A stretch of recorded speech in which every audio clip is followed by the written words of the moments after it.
అర్ధరాత్రి అద్భుతం UCF campus లో వేలాది విద్యార్థులతో బాప్తీసాలు. ఫిబ్రవరి 10, 2026 అర్ధరాత్రి అమెరికాలోని university of central Florida UCF campus లో ప్రత్యేక ఆరాధన కార్యక్రమం ప్రారంభమైంది.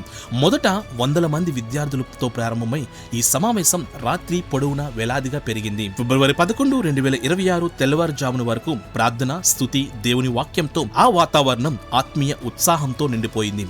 కార్యక్రమం సమయంలో అనేక మంది విద్యార్థులు యేసుక్రీస్తును అంగీకరించి తమ విశ్వాసాన్ని బహిరంగంగా ప్రకటించారు. అదే రాత్రి మరియు తరువాతి ఉదయం క్యాంపస్లో బాప్తీసాలు నిర్వహించబడ్డాయి. విద్యార్థులు పశ్చాత్తాపం, జీవిత మార్పు, కొత్త ఆరంభం గురించి తమ వ్యక్తిగత సాక్ష్యాలను పంచుకున్నారు.